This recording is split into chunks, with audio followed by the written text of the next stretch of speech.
Oh, there we go. All right, guys, welcome to another live review, number 11, if I've got it correctly.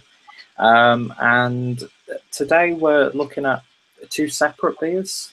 We had planned on looking at the beer that Dean's got, which is the Krombacher Dark, which I think is a Schwarz beer.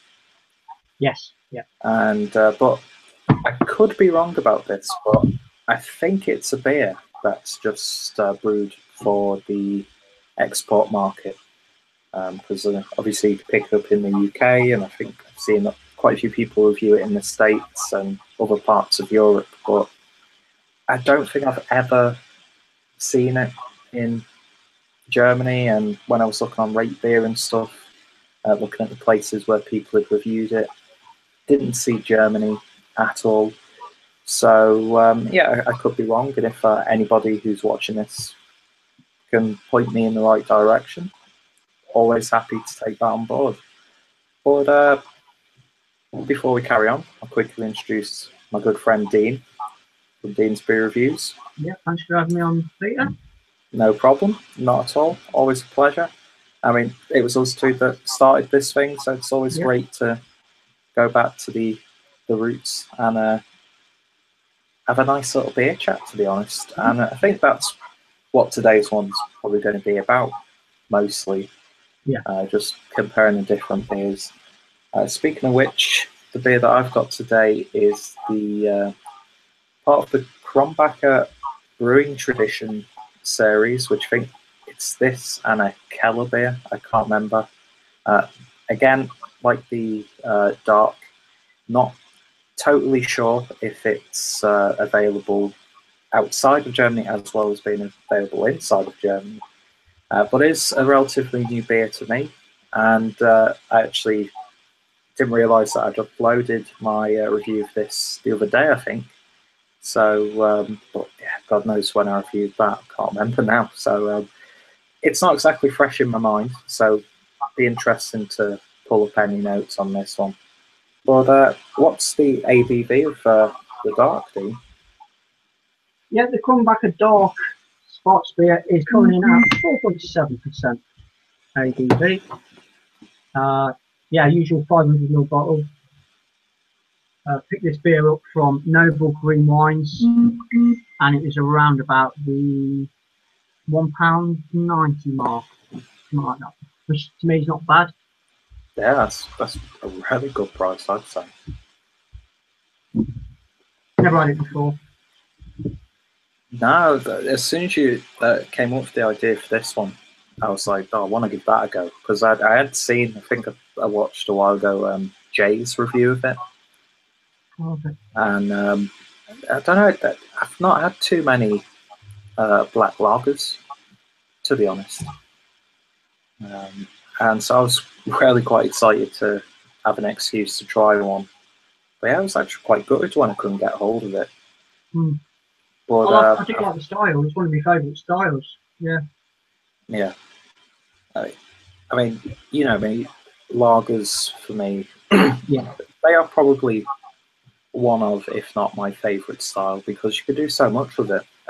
Whether it's like a Schwarzbier or like a Doppelbock, it's still essentially a lager. And as we were talking about, certain people will look down on the sort of beers like that and say, oh, it's just a lager. And it's like, yeah, you get shit lagers.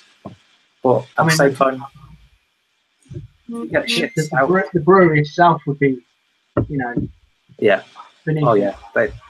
They'd be laughed out of the whatever forum we may be talking about. But Krombacher, I think we did the Pilsner. Pilsner, yeah, it rings a bell. Yeah. And it's one of those breweries where, from my experience with them, as macro as they come, to be honest, but they still have good quality. Yeah, have a sense of quality to it. I mean, chances are it's never going to be the best example of the style that you try of them, but you know that 9 times out of 10 you've got a solid, for the right price and at the right time. A good little 6-pack potentially of beers. Yeah. But yeah. So, is your bottle got like the etchings on it? No, I haven't got any etching on this bottle. Just a label on the neck, and then obviously the front label and a little bit in the back. There's nothing on the glass itself. No. And mine's got a little bit of like just Krombacher etched onto the glass, but I think it's got its own. They've got their own unique bottle shape, if I'm not mistaken. Well, it's sort of like it goes in and then curves out at the bottom. But yeah, it always very nicely presented.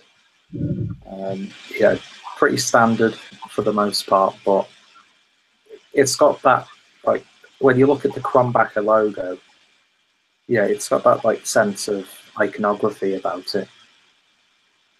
It's like a lighthouse with a pathway going up it. I'm not too sure what the actual logo is. Well, that's the great thing about these like established macro Euro breweries is a lot of them have a story to tell, and I don't know. As much as I love craft beer, you don't really get a story or a history with some of those like newer breweries, obviously, because they're still quite new, and not all the beers tell a story. It's just like, we're just making our attempt at an American hopped IPA. But with stuff like this, I don't know. You probably do tend to like over romanticize that sort of stuff. But I want to know like what the logo is. I want to know when the brewery was. Brew was set up in 1803. I want to know the background. Was it like a sort of like a small homebrew type thing, and then, or was it like just a guy in the back of a tavern brewing his own beer? It's just most German breweries are just sort of heaped in heritage and history. It's great, really, isn't it? I mean, I always sort of like what the Germans do for the style of lager is almost like what the Belgians do for triples and doubles, do it with their eyes closed. It's the norm. Yeah, that's one of the things that I like most is, it's not part of the packaging, it's not part of the beer itself really, but if you were to do a little Google search or whatever, you're going to find some pretty damn interesting information most times. But so mine is it's an unfiltered Dunkel beer, which, like I said, part of the Brau tradition series, which I'm guessing could be they've like gone through some of the old brewing manuals or records, and they found like old recipes, or they've been inspired by older recipes. So I think this could be one of those where it's like a little bit of a glimpse as best possible to what some of these beers would have potentially looked and tasted like a few hundred years ago. But it's got that very historic look to it, sort of like the parchment paper label with the rough ends, and then you get a little seal on the neck label as well, and really nice simple crown as well on this Dunkel. But not much more to say really. It's just a very nicely presented beer by all accounts.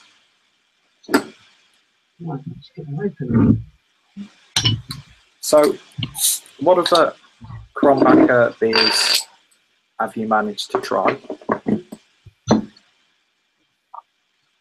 What other Krombacher beers have I managed to try?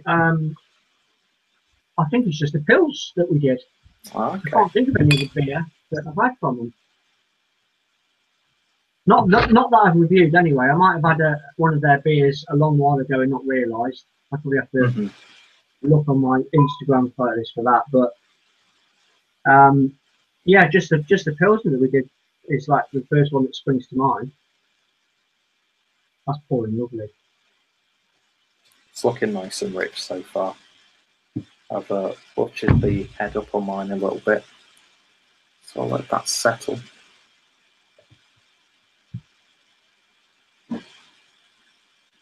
Beautiful. But yeah, mine nowhere near jet black, but it's got that sort of like really dark, sort of like oaky look to it. Some slight reddish tones on the side of the glass, which of course won't pick up at all, no matter where I show it on camera. But yeah, it's got this sort of like cola look to it. Yeah, okay, yeah, like a nice mahogany tinge to it. A wee bit of light bleeding through the bottom of the glass.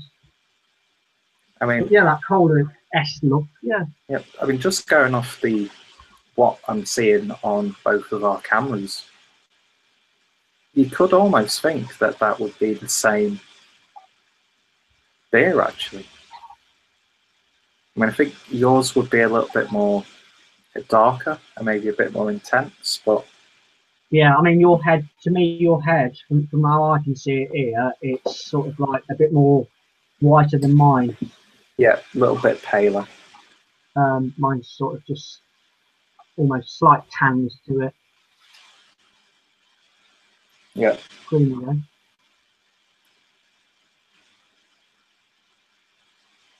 Medium levels of carbonation. Yep, carbonation is nice and gentle on this one, not too aggressive. The head's sticking around a bit though. It's got that sort of like on the top, like as if you've got like an ice cream float and the ice cream's melted a little bit. Gets really creamy. But yeah, it's one of those beers where when you see it in the glass, it just looks inviting. Yeah.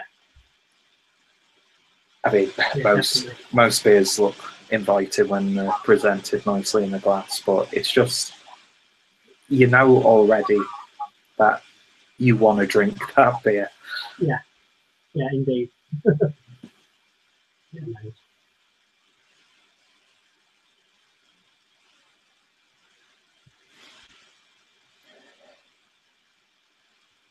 Not getting too much because of that nose, but what I am getting is a really quite strong, like brown or rye bread character.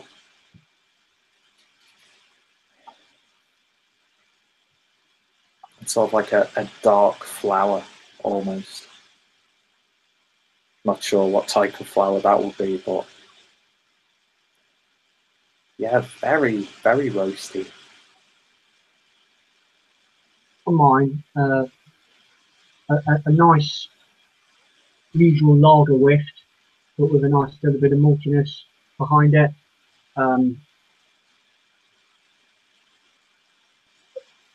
Brown sugar sort of smell to it.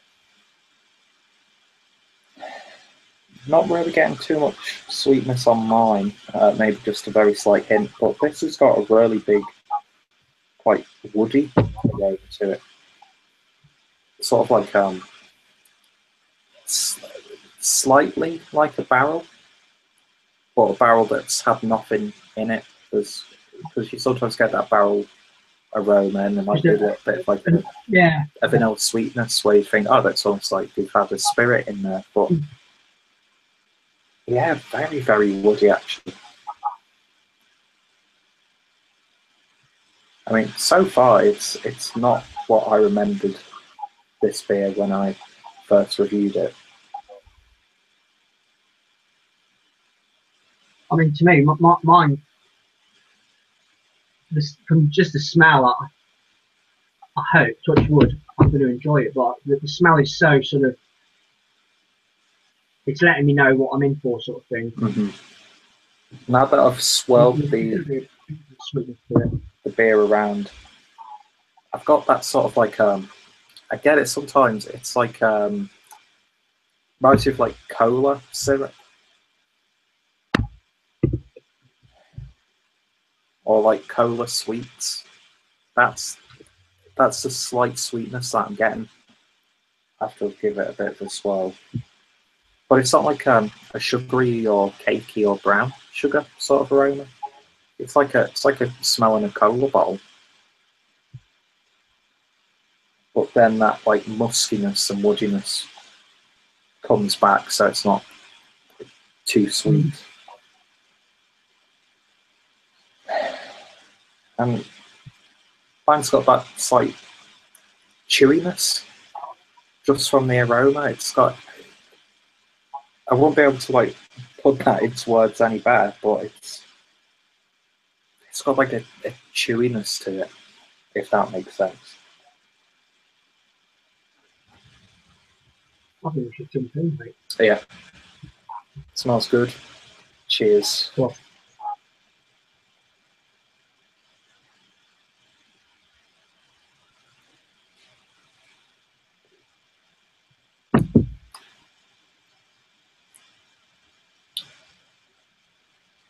that's nice.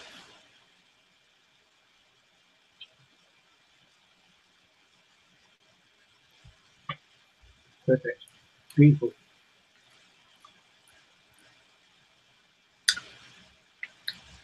The first thing that I get from the taste on wine is that perfect balance of sweet and like a slightly savoury. Because the first initial whiff was just like all wood, and then once that head had subsided, I got that like cola sweetness, which was just a little bit stronger. But when you take that first sip, neither tasting note goes to the extreme, and it's just a beautifully balanced beer already.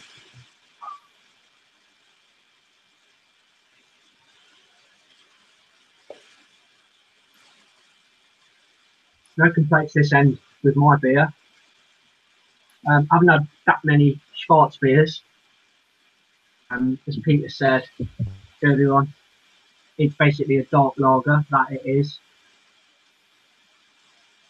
Lovely maltiness to it, sweet brown bready maltiness. Quaffable. Oh yeah, very quaffable. A beautiful drinkability factor to it. Again, another one sort of thing, because it's going to, this is going to go to. Yeah. Beautiful. And it's not just because of like the weather that we've been having either. It's just, you could have this in the height of summer now, or you could have it like towards Christmas. Yeah, it's an all-rounder, isn't it? Yeah. Even though it's a dark beer and it's got those sort of like darker flavours to it, they never get too much.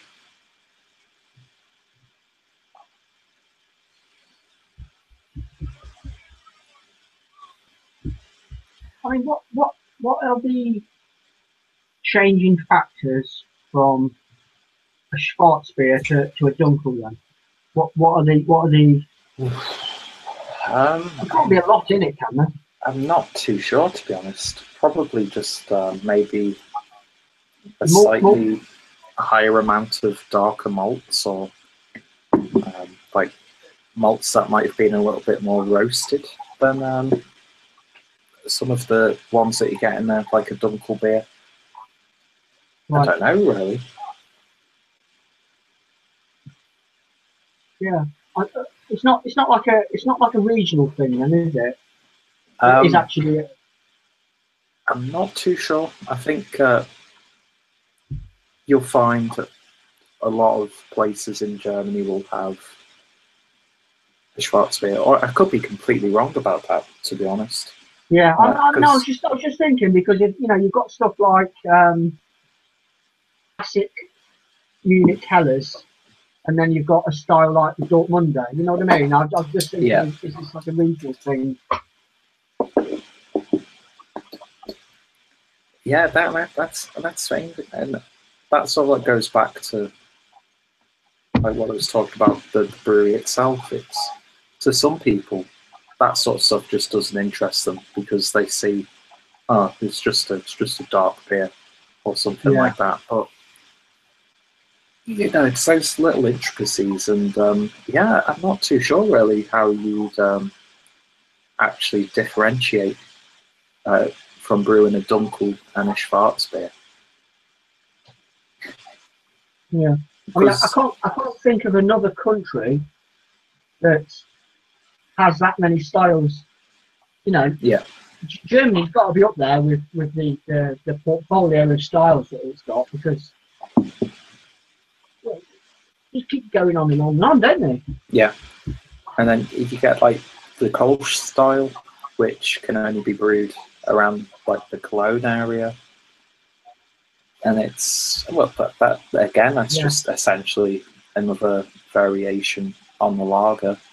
I've had a few Kolsches, but every time I've had a Kolsch, it tastes like a lager. So it's unless I had like a Kolsch and then like a Helles. But then again, if you want to convert, then you've got to have like another variation of a Helles. Yeah. I'm just thinking of like future sort of material that we can sort of pull together with regarding sort of styles of beers from Germany. Yeah, like German verticals. Yeah. Yeah. Yeah, that's it. That's right. I'm not sure if it's just like a slight variation in terms of the name, because of its like cultural roots, or if there is like massive changes from a Dunkel to a Schwarzbier.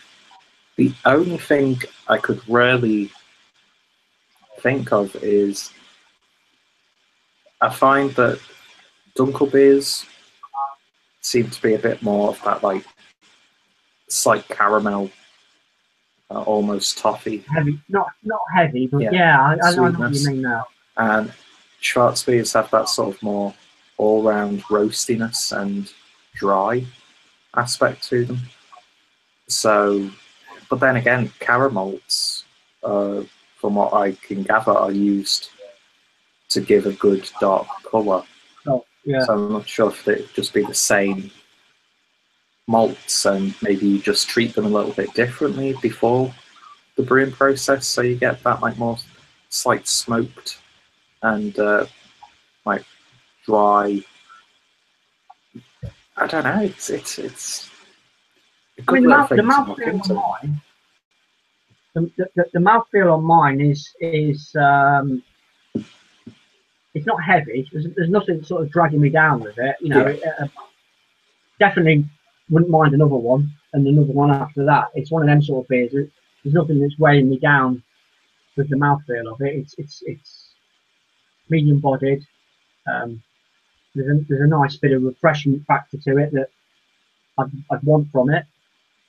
But on the other side of it, you know, you've got that malty backbone sweet beer, opposed to sort of like a Helles, you know. But it's still a chuggable beer. Oh yeah.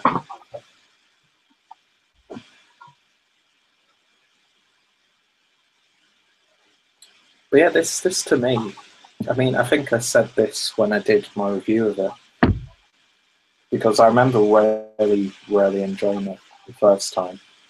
But it was like one of the best all-round Dunkel beers that I've had here in Germany. And I'd probably stand by that, to be honest. But that being said, I had the Neu Black from Anjunian. Oh yes. And I thought that was absolutely beautiful beer. Yeah. So now, it could be interesting at some point to compare those two. So I don't know, getting off track, going off on all these different ideas. No.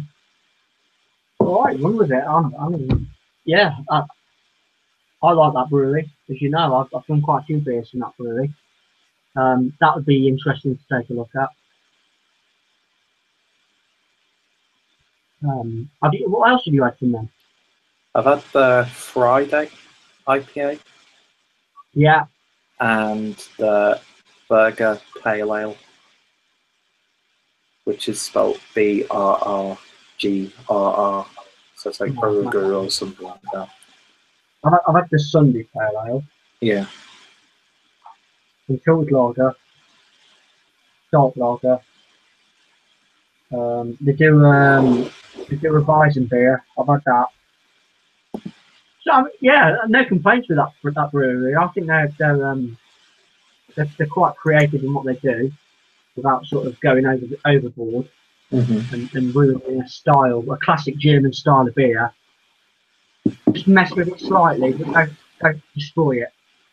That's my take on Union. I think they do some good beers. Yeah. Yeah.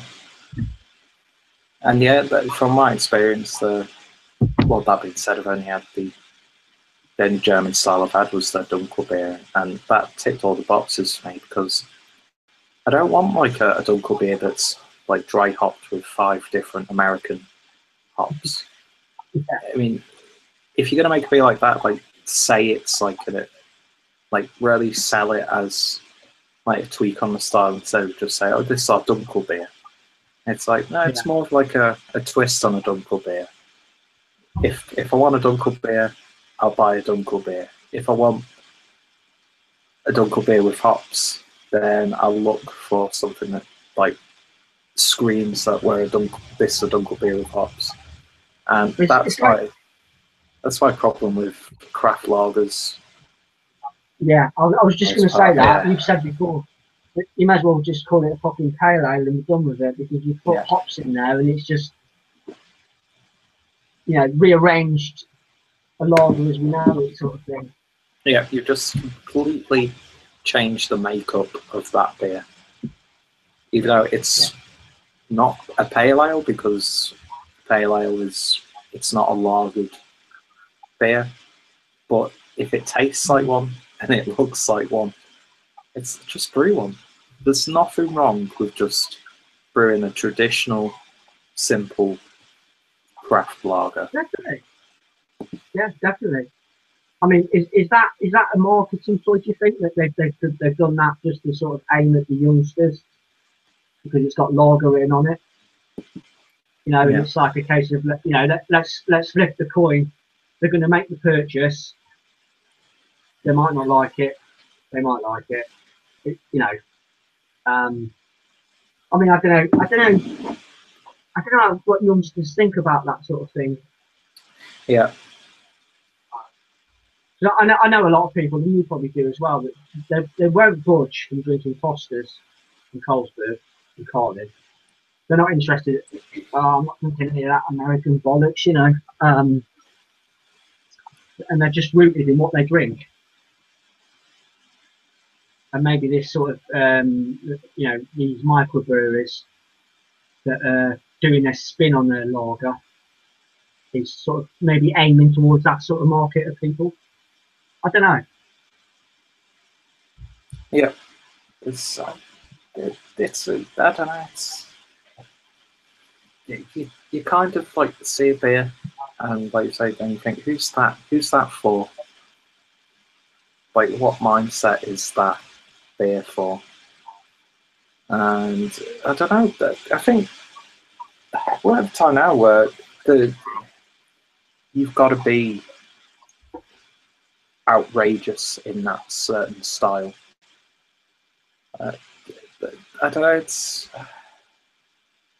It's a really odd situation for me, that sort of stuff.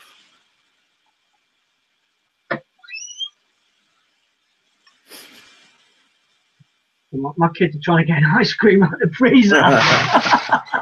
You've been busted. Hurry up. Go on. Go for it. Hurry up. That's Greg's thing, isn't it? New for that job, it is. Oh, yeah. you seen that one where his missus is crawling behind him? Yeah, that's funny. Oh, That classic. I love watching those. I can't remember whose channel it is. I think it's called the Wiseman's Committee. Who's like made all these like they're only like 1 minute or so, just like edited videos, and it's so fucking stupid. There's no point to them. They're just purely troll videos, Yeah. but not mean, like spirited troll type stuff. And it's just, yeah, I remember that video going around where you could just see her in the bottom corner, crawling away. Talking of trolls, it's all gone a bit quiet on the Cindy Bin front, doesn't it? Yeah, it has. I think she's gone back. Has she finally put a rope around her fucking neck? No, I think she only makes tiny little nooses for her little dolls. That was funny, seeing people losing their shit over that. Oh. I mean, don't get me wrong. Yeah, it's almost like a seal of quality when you get the treatment. But when you've got a comment from Cindy Bin, you've made it. Don't worry about it. Yeah, you're on the radar. Yeah, that's it. Yeah, speaking of trolls, I'm still yet to actually get trolled by anyone or receive like "you don't know what the fuck you're talking about" type comments. And I just see it as a hobby. I'm not pushing. Yeah. Pushing it. I don't want to come across as like I know what I'm on about, because I don't really know what I'm on about. I'm just, like I said to you before we came on air, I turn the camera on and I just cross my fingers and hope it all goes to plan. You know, wording and trying to get the right sort of expressions out for flavours and stuff like that, you know. So I just see it as a hobby, and I like to share it with all other people that enjoy it as well. Yeah. You know. And thankfully, pretty much everyone I've come into contact with has that same attitude, so never had any hostility from anyone, which is a nice change. It's good. It's good, yeah. So I'll quickly read potential comments and then we'll get back onto the beers. So Craig, Kent Beer Review says hello. Watching on the train on the way home. Great to see you guys again. Nice to see you too, my friend. And he also asks, Dean, I'm interested where you got your bottle from in the UK. Noble Green Wines, and they're based in Hampton Hill or around that area, which is worth checking out, to be honest, because they're predominantly a wine merchant, but they've got a really nice sort of expanded beer sort of cellar attached to the shop next door, and it's well worth checking out if you're around that area, because they've got a vast amount of beer from all over the world. Oh, nice. Yeah, I'm amazed at seeing like people getting hauls from like the local farm shops and like those sort of like little farm shop outlet places. It's like you could get like Cloudwater, Evil Twin from like a garden centre now. It's like, God, you'd have had to. You would have had to have gone to your local bottle shop just to get something like Evil Twin. Which I think I think they're a brew I've still yet to try one of their beers. Evil Twin. I've never pulled the trigger on any of their beers so far. I've had one of their beers, yeah. Are they the brewery they're Danish, but they moved over to the States? Yeah, I think isn't it run by the brother of the one who owns McKellar? McKellar, yeah. I thought there was a link somewhere. Yeah. And very quickly, we've got another comment from Paul over at PA Brew News. Hello, my friend. And he just writes ale yeast, which I think is in relation to the difference between the Schwarzbier and the Dunkel, but I'm not sure which one uses which. I'd imagine it'd be the Schwarzbier that does the that uses the yeast, because to make an educated guess, I'd imagine a Dunkel beer is just pretty much could be the same as a Hellas beer, but with more like of a caramel malt body, as opposed to like a Munich malts. I don't know. It's the other thing. You know, we're just here talking about beer. We're not talking about, oh well, they've cultivated their yeast from this strain, which was found in dates back to the 17th century. I don't get me wrong. I love hearing people. It'd be nice if we had that information just before. Yeah. I know, but yeah, just to be able to go, I think this is like such and such hop, which is available, blah, blah, blah. I mean, I'd love to be like that. I mean, I think the only thing that I can almost 100% get right is when a brewery's used Cascade hops. Cascade, yeah. Just because of how much I've drank the Sierra Nevada Pale Ale. Yeah.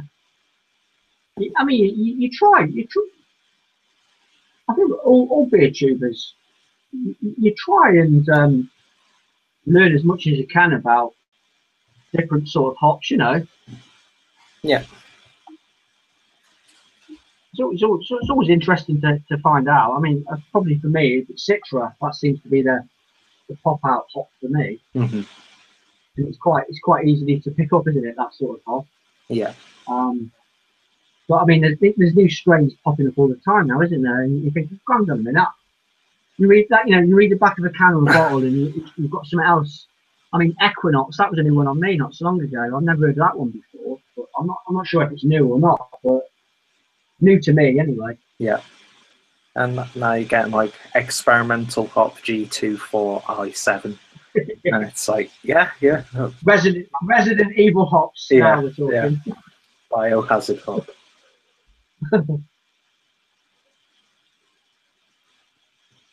I think we might have had a couple more comments, because that's something that I need to work on when I'm doing these live hangouts. Because I'll just let the comments go for like half an hour and I've not even looked at it. But Craig writes, cheers team, we'll look forward, hoping to join any chat later on. I think we'll be online for a little bit after we finished, so I'll send the link to people. And Paul just writes, bite me. So thanks for clearing up the ale yeast comment there, Paul. But this beer, it's not even one of those cases where it's not going to blow you away. I actually really like this beer. Is it better for you second time around? I don't think so. Is it sort of a new experience again? Because I mean, I don't know when you last. I know you uploaded that video, but I don't know when you actually drunk it. So is it sort of like, have you forgotten what it was like? It's something again, or I think this could be one of those examples where, and I don't know if this happens to you, but when you've like finished recording the video and you're carrying on drinking, and you start getting stuff that you never even mentioned when you actually shot the that's video. A pain in the arse when that happens, to be honest. I think that's... You fucking load out of it, And I think that's what's happening now, because I think I remember it being a bit more sweeter. I mean, this does have those sweet tones in there, but it's blended nicely with that slight woody, dry note, and you're starting to get a little bit of a darker fruit character in there. But it's one of those beers where it's just the balance of those flavours, and it's the simplicity of it. I mean, I'm not too sure how, aside from it being unfiltered, how different this would be compared to the regular Krombacher Dunkel beer. But this is one that if I'm in the mood for a Dunkel beer, I think this is the one that I would probably go for. But that being said, I think there's only 1 or 2 places near me that actually sells this, which is weird. It's weird how that some of the bottle shops and the supermarkets here in Germany, it's amazing what pops up and how the range of beers are changing. I mean, I was in one of the local supermarkets a couple of weeks ago, and they had the little craft line, but it was just like some of the Meisel and Friends beers, and like the Brooklyn Lager, Brooklyn East IPA, a couple of like run-of-the-mill Belgian beers and that sort of thing, and maybe 1 or 2 of the local craft beers. But I was in there like about a week or 2 ago, and they had like a full range of like German craft beer, and I was like, Jesus, yeah, it's just amazing how the whole craft beer scene in such a small area has changed in a matter of 2 years. But yeah, aside from this being slightly harder to get hold of than some of the other Dunkel beers available, yeah, it's one of those ones where if you're in that supermarket, you might not even be in the mood for the beer then, but you think to yourself, it's here, I can pick up a few bottles, take it back, and then when I'm in the mood for a Dunkel beer, just take one out of the fridge or whatever.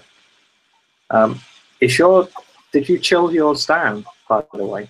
I chilled mine down slightly, yeah. It was probably out, 5 or 10 minutes at most before we sort of opened it. But yeah, not too overly chilled, just right for me, Yeah. Yeah, enough to satisfy me anyway, my end. With it, I mean, I had this in the cupboard since I bought it, and then I put it in the fridge a couple of hours ago because I think I chilled mine the first time I tried it. But and again, that's probably why I've got different flavour profiles. In fact, that is, I'm guessing why, because it's almost at room temperature, and it's just as satisfying to drink, first quenching, quaffable as I remember the first time. It's just not as sweet, which is nice, and I find sweetness can build up way too much in some beers after 1 or 2.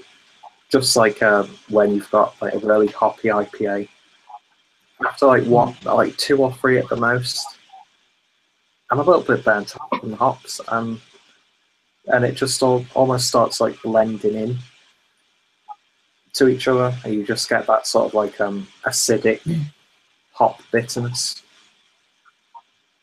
with just different fruity tones. So yeah, this is a beer that I could drink at this time of the year, chill it down a bit, and then if I wanted something that's got enough of a wholesome body to it, in autumn, winter, have a couple at room temperature, and it's gonna satisfy you that way. Yeah, I'm in the same opinion with mine. It's like you said, mate. Smashing them hoppy IPAs. It's a nice beer to break that up and just separate it slightly. It's not going to get in the way of anything. It's simple. It's super refreshing. Nice little bit of malty caramel in there. No complaints, mate. And score wise, I'd give it a nice 8 out of 10. I wouldn't argue with that. Yeah, I think enjoyable beer. I think I'm going to revise my original score because I think I gave it just like a full 10 out of 10. I think it was 9, wasn't it? On your... Well, in that case, it's going to stay at a 9 out of 10. Because Dunkels aren't my favourite style of lager. If I want a dunkel, I'll go to the Doppelbock sort of strength and style. But this is what I'd consider the go-to for me, and I think, and especially after having the and Union Dunkel beer fairly recently, if that was priced a little bit cheaper, then that would be the one that I would probably go to. Yeah. But I could pick this up for half or a third of the price. I can't remember exactly how much the And Union beer is. Not really expensive in the grand scheme of things, especially for a 500ml bottle of craft beer. But yeah, this is definitely a 9 out of 10 from me. And again, I wish I'd have picked up one or two more bottles when I was at the supermarket. I always find it though, when we're doing this sort of thing, I don't know if it's psychological or not, or enough to sort of close the book on the review sort of thing. You know what I mean? It's like almost, oh, let's just have another one just to sort of set the curiosity right. That'd be like perfect. Just review the beer, answer comments, then try the next beer, and then come to a conclusion. But we need like a 1,000ml beer review hangout. yeah. We should make that a thing every now and then as well. Yeah. Well, it'd be all right with Augustina Helles, wouldn't it? I mean, you just... Oh, God, yeah. You know, fucking 6,000ml review, isn't it? I don't think that... I mean, I'd love that beer, obviously, to be topped. But, yeah, that's just... I've gone on way too long about how much I enjoy the Augustina Helles. But rightly so, though. Yeah, and I'd do the same with that beer as I would with this one. If you get people, the typical people, oh, if it's just a lager, OP, it's just a variation on the lager style. And it's like, well, you obviously haven't tried too many like good, high quality ones, because this is definitely a beautiful little beer, for sure. Yeah. So I know people don't really take these scores too seriously, but I always enjoy looking up on the various websites. So for the Krombacher Dark, Beer Advocate has it at 80 out of 100, which is quite surprising, but in a good way. Yeah. And the Bros never reviewed it. Untapped, again, nice to see a beer like this getting an actual reasonable score, 3.39 out of 5. So it's roughly in the same ballpark. But then, of course, rate beer. There we go. Yeah. It all goes downhill now. At least this is the one time where the rate beer score has been actually consistent. It gets a 30 overall and a 30 for style.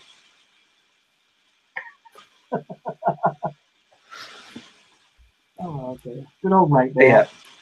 So then we go on to the Dunkel beer, which has yet to be rated on Beer Advocate. Untapped, again, gives it slightly less than I would, but still a very fair score of 3.23 out of 5. And then Rate Beer delivers again, but shockingly, they are still quite... the scores actually match up. 13 overall, 15 for style. Oh dear. Quality. Yeah. Good old rate beer.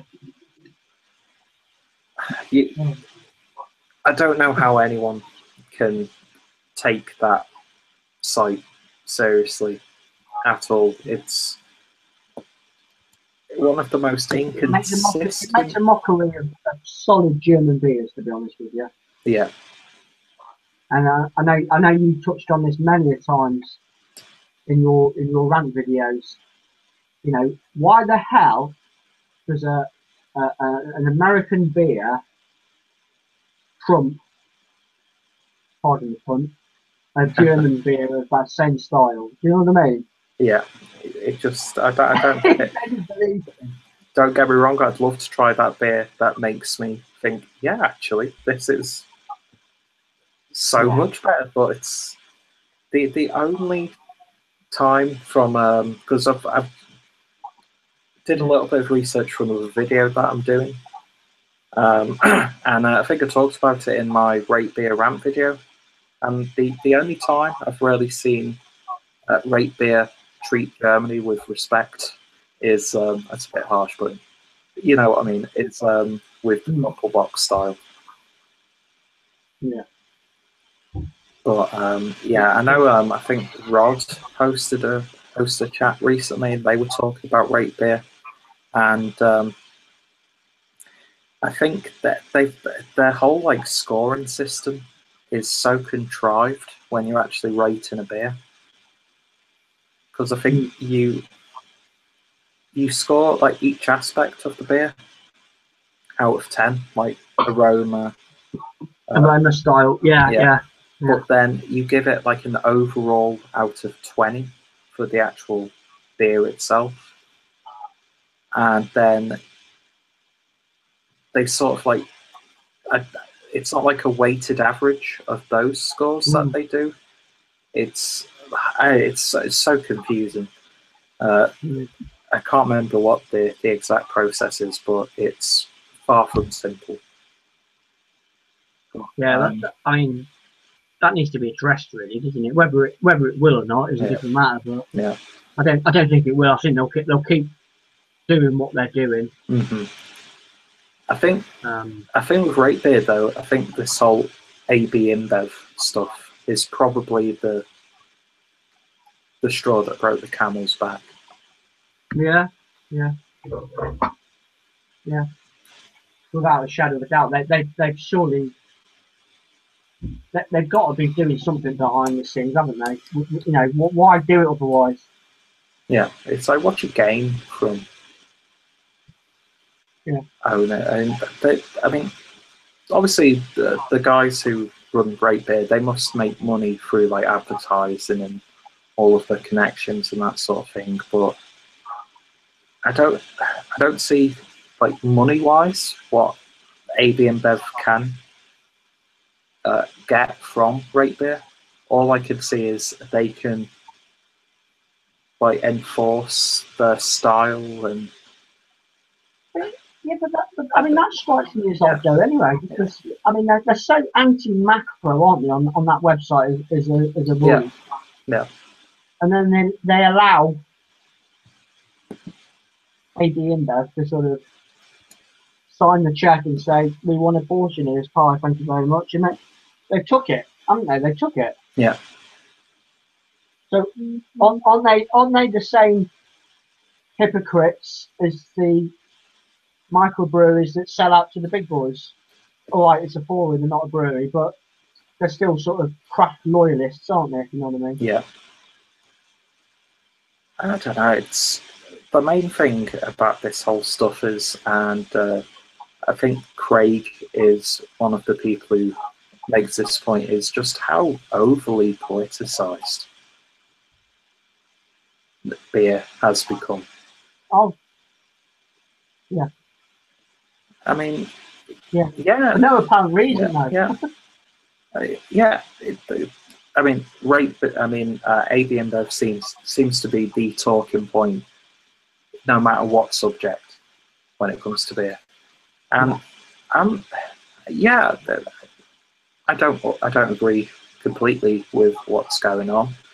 I know what AB InBev are doing. They are trying to buy up the market and then force their products into places they wouldn't be able to. Of course it is, yeah. It's pretty, but self-indulgent what they're doing.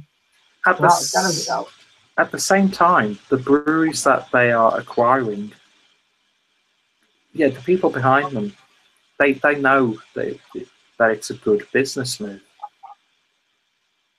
So there's got to be sense in them doing it, aside from just the money. And it helps distribution for their beers. I mean, when you look at these breweries outside of the US, the distribution argument falls on deaf ears, because you'll get people saying, oh yeah, because their beers are so much more widely available in the UK.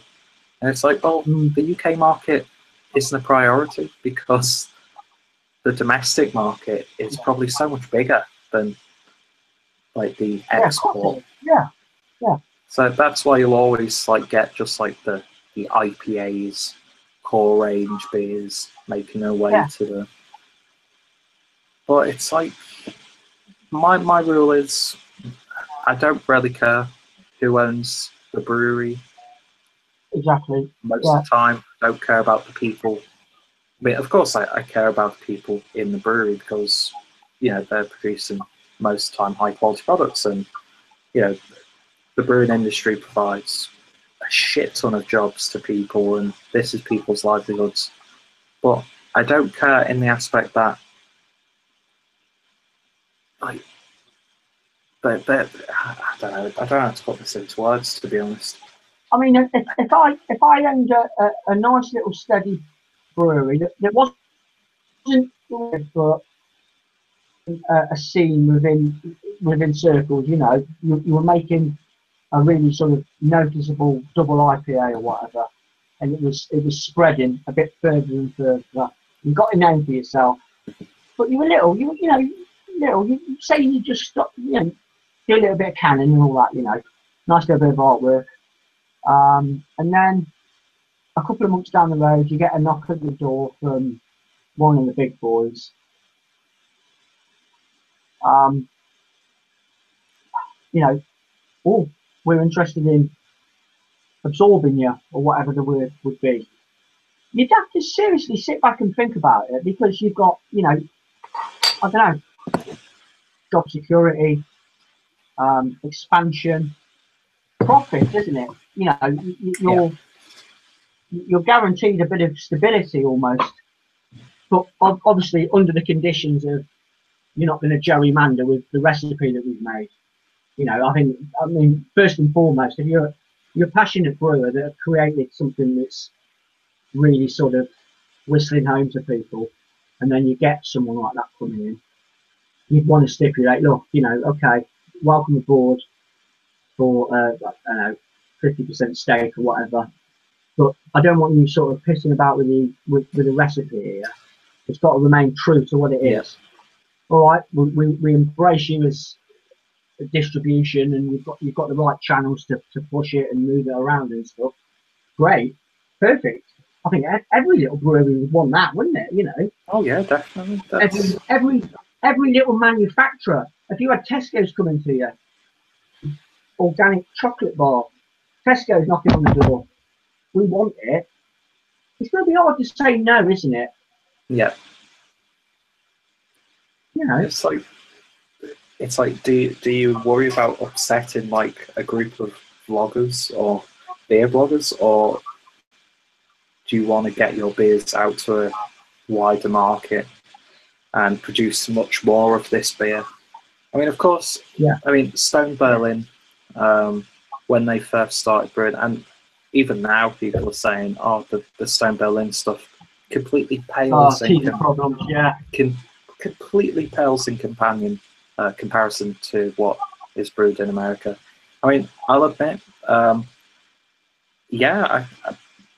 you could tell that there were like teething problems and things like that, but that was a big move. It's not just the beer's gonna. It's gonna happen though, isn't it? Yeah, it's gonna happen. Yeah, the beer's not just going to be magically the same high quality, product in a new facility. And I think with someone like Stone Berlin, I think a lot of people have written Stone Berlin off because of some of the stuff that's been released. But I mean, we did the Yeah. we did the Stone Berlin IPA. I think a few of us. I think you. Yeah, I've no Yeah. problems I hand with it. Yeah, that does. By no means it's not a wow beer, but yeah, no complaints Yeah. taste wise. You know, it delivered. Yeah, yeah. but yeah, it's like it's inevitable that when a company that produces like a perishable product, whether it be a drink or a food, when they get to the new premises, you know, they've got to think about like changing the recipe so they can do it in a proactive manner, so that they can actually be running on all cylinders. So they've got to like double, treble, quadruple amounts of ingredients that they use and that sort of thing. So yeah, it's only natural that this first batch it's not what we wanted, but it's still us. It's still our product. We're going to put it out there. Yeah. And I don't know. It goes back to the whole that beer snobbiness. That's all it boils down to. It's not people who care about like the moral side of it or the socio political whatever angle. It's just they feel like almost like insulted by someone like Wicked Weed getting bought out. Yeah. Most of these breweries that get bought out, I've never been able to try their beers. I probably won't try a good chunk of their beers anytime soon. It means nothing to me. I can remember a while ago. Maybe it is a weird comparison to what we were just talking about, but I got offered some tickets to watch an NFL game, going back a couple of years now. Oh yeah, at Wembley. It was the Cowboys were playing someone. I forget who it was now. And I mean, it come at a price. It wasn't free or anything, but it come at a price. And I ummed and ahed, and I thought, nah, I'll give it a miss. And it's almost, I don't know. It's not quite the same, is it? You're watching an NFL game in America, whether it be whatever team, or watching it in Wembley. It's just not quite the same, is it? You know what I mean? Yeah. It's all the same players, the same teams, but exactly. But the surroundings, the environment, it's not. And I mean, harking back to Stone Berlin, obviously, with that sort of analogy, you know, you're getting a craft American product, but it's just not quite the same, you know. Yeah. I don't know. But then I see the angle with Stone Berlin, and I think Greg Koch. I'm not sure how you pronounce his second name, but the CEO of Stone, he like came out and said, "Oh, big beer is it's a terrible thing." And it's like you do realise that you've got a massive premises and distribution line in Germany, and you've got hotels and bistros. I mean, not to diss Stone, because I've really enjoyed most of the Stone beers that I've had, whether it be the one or two American brewed ones or the ones that I can get in the local supermarket now. It's a good quality beer, and I don't know. You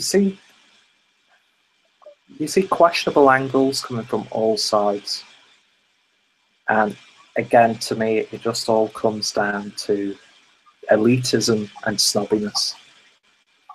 Yeah. It always returns to that end point.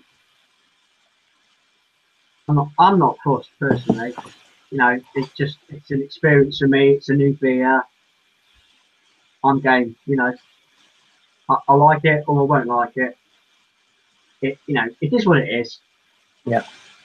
I'm not going to sort of diss it because it's owned by a multi-million-pound corporation or anything like that. You know, the way I see it is, I've never had it before. I'll give it a review and I'll try and be as honest and fair as I can with it. and that applies to the craft end as well. This is just how it is. Yeah. I've got no allegiance. Although I suppose I would be categorised the same as you with like a macro apologist, because I do a few of them sort of things, but I think the monkeys. No, and the sad thing is there are people who kind of think like that, but then when people say, "Oh, you shouldn't be drinking that," they go, "Okay, then I'll stop. I'm sorry, I didn't realise." And it's like, no, don't be like that. If you enjoy, you know, that it doesn't matter if it's a lager or an imperial stout or a gose beer or whatever. If you enjoy that beer and you want to buy more of it, don't let people say, "Oh, well, do you realise what you're supporting when you buy that?" And it's what are you supporting though? It's like, yeah, I'm supporting me enjoying a beer that I like to drink on a regular basis. And it's, I don't know. I mean, there have been some instances recently where some of the reaction, I'm like, is that really just like the Atom? Not Atom. Is that Atom? The beer review. Yeah. He's something to do with it. I mean, yeah. I think. I forget his name now. I think they struck a deal with Tesco's, so you know they're getting some Tesco. I think it's Tesco's, but there are some supermarkets that are going to be getting a couple of the core Atom beers, and like you get people. Oh, they've sold out. Oh no, I don't think I can support. It's like, well, why be like that? It's. I just don't. I don't understand that. I really don't understand that. They're a business at the end of the day. It doesn't matter if they're making fucking beers, lollipops, clothes, fucking compost, whatever. You got a company of that stature coming to you saying they want to buy stuff off you. You're a dickhead to say no. Yeah. I'm sorry, you are, because you're running a business. You're not running a society to appease people. Yeah, that is. And that's what it all boils down to. It's a fucking business. Yeah, you hit the nail perfectly on the head there. It's just you go into a business like that. I mean, yeah, you want to make the best quality product that you can, and you want to be as supportive of certain aspects of the industry and that sort of thing. You want that credibility, but you won't have a business at all if all you're doing is pandering to a small minority of the people who are buying your beers just because these beers are mine. I don't want anybody else to have these. And it's afford it. Yeah, afford it. Yeah. That's why you get, you see it when on a new release I mean, Beer Gonzo, it's quite a lot, but they'll always put on a new release or a niche beer, limited 2 per customer, for that reason of greed and hoarding, and they're all mine. Yeah. I've got them all. It's to stamp out that sort of behaviour and let everybody have a piece of the pie. It's when you start looking at something like beer like that, then to me you're starting to lose like what that beer should be about. Yeah, it's not about saying, "Oh, look at this that I've got." But you can't get hold of this beer. It's like, no, I'd rather have a good beer and then potentially share it with someone, as opposed to like post online. Oh, I've got this bomber or this like imported Russian Imperial Stout, or I did a beer trade and I get to drink all this beer on my own. And it's like, who are you impressing with that attitude, really? Yeah, exactly. Yeah. Oh boy, with these filer packs in the 80s, is it? Waving about in the wine bar. Oh, look at me, I'm part of this group, It's fucking mental. I need to get another beer, Peter. Yeah, and I'm thirsty. I think on that note, I'm going to cut the broadcast off now, but if anybody wants to join in, feel free to get in touch with us. and we can hopefully sort that out. And I'm going to post the link on a couple of the groups, just see if anybody wants to go on for half an hour or so, something like that. Not too long though. But one quick let's look at the comments before we go. So Paul wrote, fermented at high temp with ale yeast like a Kolsch.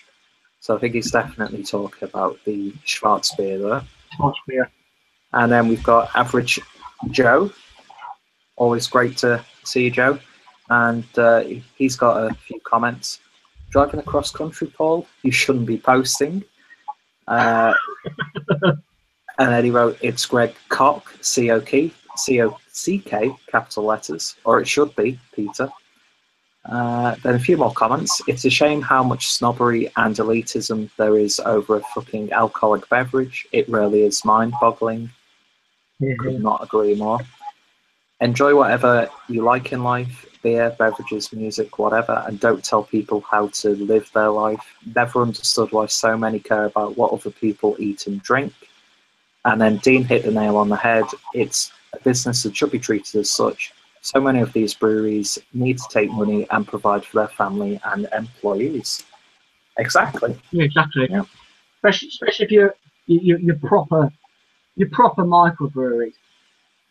You know, it's bread and butter sort of stuff, isn't it? You know, you can't muck about. And I'm exactly the same. I'm a self-employed guy. If I got any sort of subcontractor, a big subcontractor within my sort of work, coming to me saying, "Can you do this as a subcontract job?" I'll be a dickhead to say no to it because I know the money's there and it's guaranteed. So and it applies to making beer as well, I'm afraid. Yeah. And I know that's not going to go down well with yeah, who cares really? If people take issue with that, then so be it. So yeah, thank you guys for watching. Thank you to Craig, Paul, and Joe for the comments, and of course, thank you to Dean for joining me again. Two really good beers. It seems to be a common theme actually. We've been picking some. We've had no rotten egg as such, have we? I can't think of a review that we've done where we've had a bad beer. Yeah. Maybe that Brewdog one that we did, was it when we did it with Craig and Jay? Oh yeah, was that the Dead Pony Club? The Dead Pony. Yeah. That was a bit. I mean, it wasn't horrible, but it was a bit. Yeah. Yeah. And I'm going to end this chat by reading out the comment that I think should end the chat, to be honest, from Chris over in the basement. Joe has a hairy face. And on that note, ladies and gentlemen, thank you for watching, and we shall hopefully see you soon. Cheers. Cheers, guys.